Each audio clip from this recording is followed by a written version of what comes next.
हरिहरयोरभेदेन शिवरामविधीयते ताकामन्दापचिच्छक्ति आयिनाथाय ते नमः।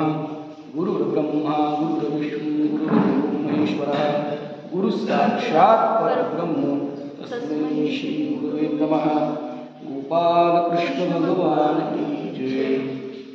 नारायणं नमस्कृत्य नरं चैव नरोत्तमं देवीं सरस्वतीं व्यासं ततो जयमुदीरये। गोपाल कृष्ण भगवान की जय। आदि श्री अयनाथ महाराज की जय। सर्वांच्या अंतर्यामी असणारे भगवान श्रीकृष्ण,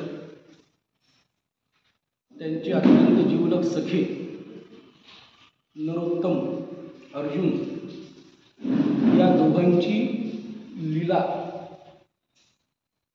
प्रकट करणारी वाग्देवी सरस्वती आणि सरस्वतींनी प्रकट केलेलं हे सगळं महात्म्य, ही लीला यांचं संकलन करणारे कृष्णद्वैपायन व्यास, या चौघांना नमस्कार करून ततो जय जय उदीरये, जय नावाचा हा जो इतिहास आहे तो सांगावा। भगवंतांनी अर्जुनाला भगवद्गीता सांगितली कुरुक्षेत्रात, आणि भीष्मपितामहांनी शरपंजरी असूनही सगळे धर्म, राजधर्म इत्यादी शांतीपर्व, अनुशासन पर्व युधिष्ठिराला सांगितल्यानंतर व्यासांनी उपदेश केल्यावर सरते शेवटी भगवंतांनी सो सुनार की एक लोहार की, त्याला सांगितलं की तुझा शत्रू तुझ्या आतमध्ये आहे आणि तू त्याला जिंकलं पाहिजे, आणि त्याच्या आतमध्ये कामकामाय मह्यम कामे वैश्वरो दधातु, ही जी आपण म्हणतो मंत्र पुष्पांजलीमध्ये, या सगळ्या ज्या कामना आहेत या तुला दुःख देणाऱ्या आहेत, आणि त्या कामना तू काय कर, योग्य ठिकाणी वळव। कामगीता सांगितली। मम ही दोन अक्षरे म्हणजे मृत्यूचं घर आहे, आणि न मम ही म्हणजे अमरता आहे, उपदेश केला। आणि मग युधिष्ठिराचा जो शोक आहे तो निवाला, शांत झाला, आणि त्यानंतर त्यांनी राजगादीवर बसण्याचं स्वीकारलं, आणि त्याचा जो आहे तो राज्यकारभार चालू झाला। राज्य शकट तो हाकू लागला। झाले रामराज्य आता, गाई ओळल्या, म्हशी वगैरे आपण जसं वर्णन ऐकतो तसं युधिष्ठिराचं ते कोणतं राज्य चालू झालं? धर्मराज्य। यथा राजा तथा प्रजा। युधिष्ठिर जसा सत्याने धर्माने वागत होता तसं त्याच्या राज्यामध्ये सगळेजण, कुठल्या प्रकारची कुटिलता नव्हती, सगळेजण राजाकडे पाहून वागत होते, आणि सगळं कसं होतं? अलबेल चाललेलं होतं। हे चालू असताना भगवंत आणि अर्जुन हे एकमेकांसोबत बसायचे, वेळ घालवायचे, आणि भगवंत म्हणतायत की माझं जे कार्य आहे ते कार्य आता इथलं संपुष्टात आलं। जो देवकी वसुदेवास्तव झाला, देवकी वसुदेवाच्या पोटी मी जन्म घेतला,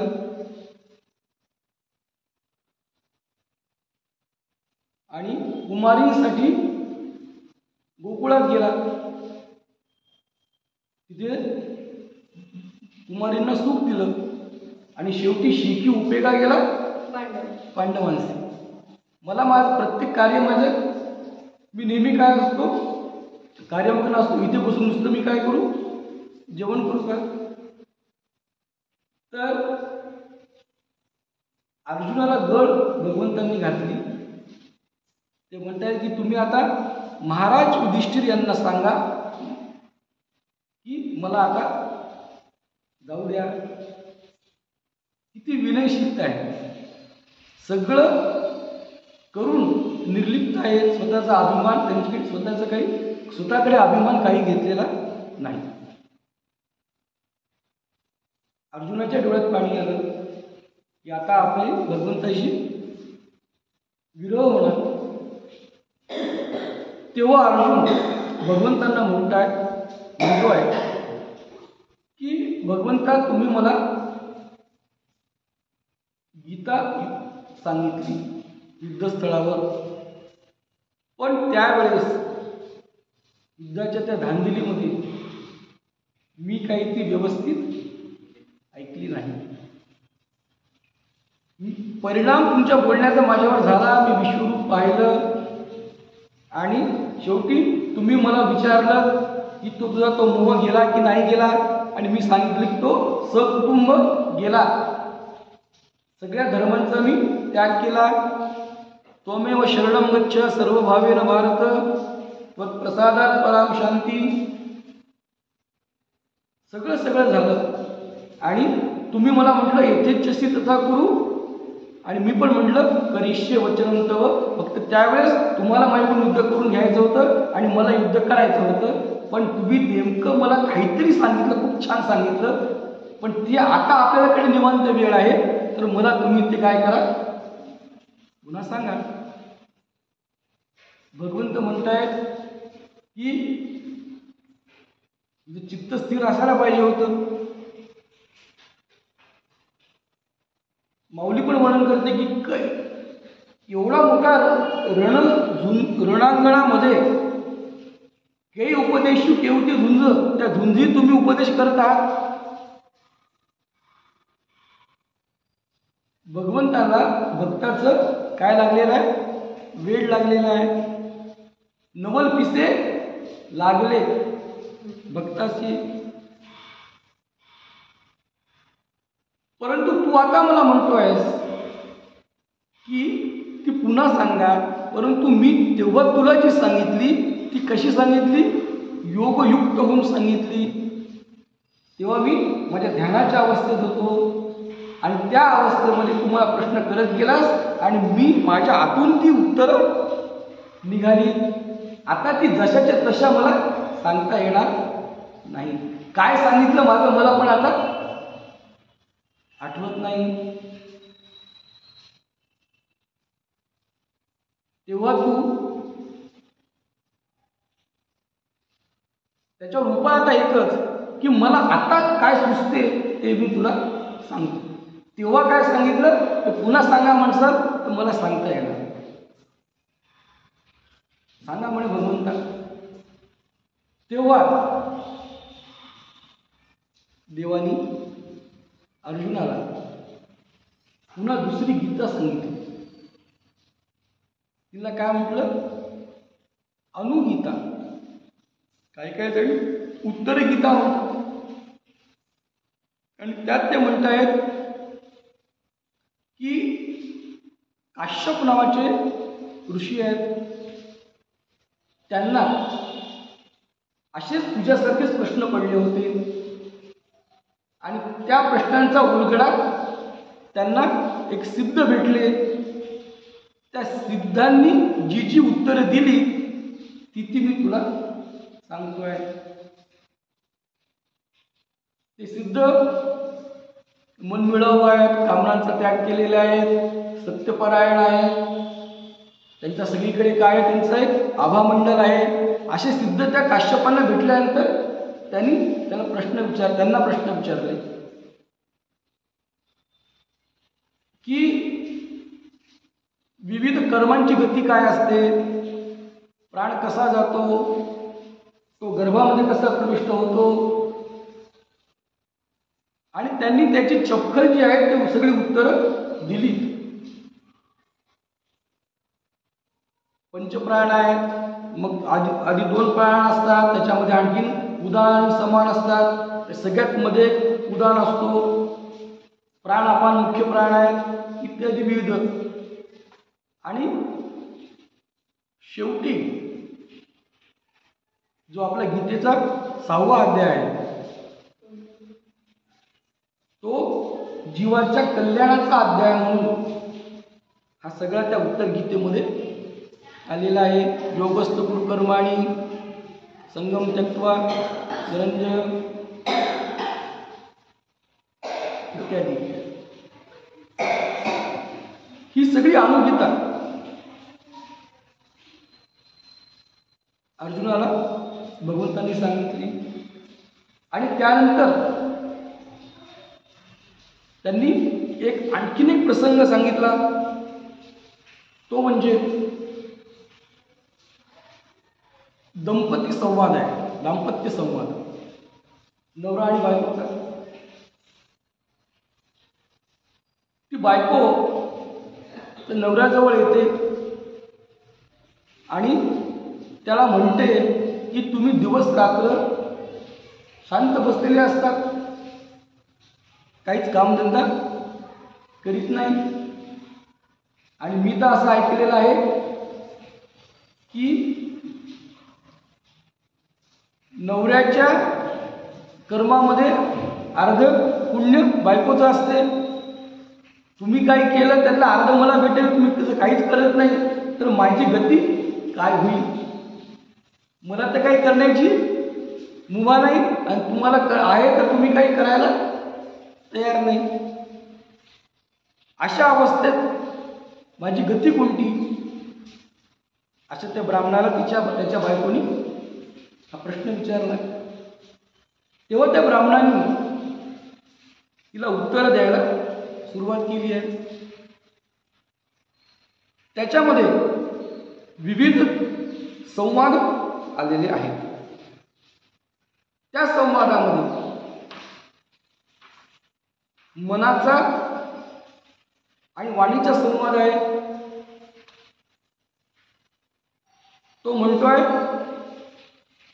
की एकदा वाणी आणि मन हे काय झाले, जीवात्म्याकडे गेले, जीवाकडे.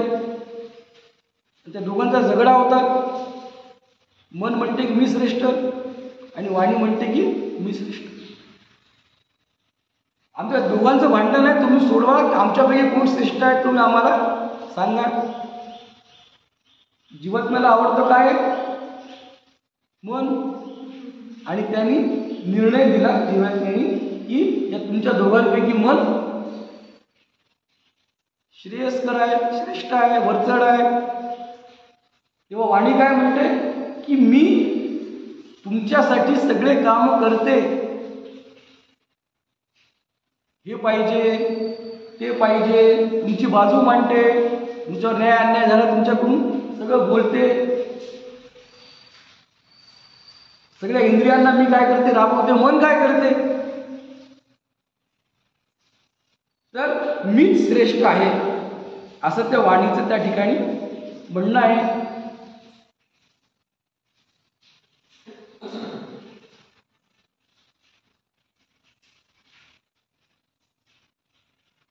आपली बाजू आपल्याला मांडता आली पाहिजे.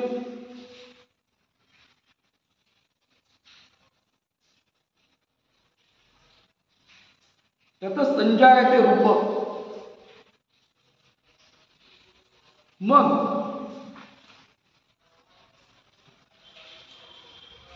त्या वाणीविषयी त्यांनी हे केल्यानंतर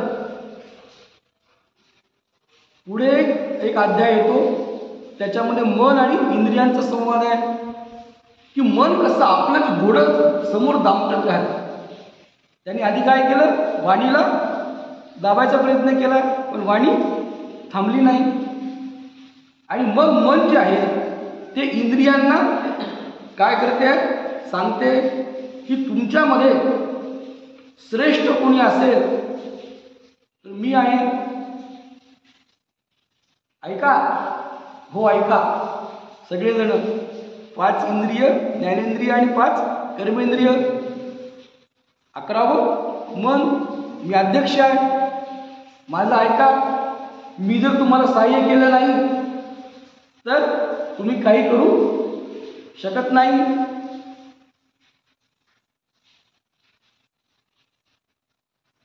खूप चांगलं गाणं चालू आहे, पण मीच तुम्हाला सहाय्य केलं नाही.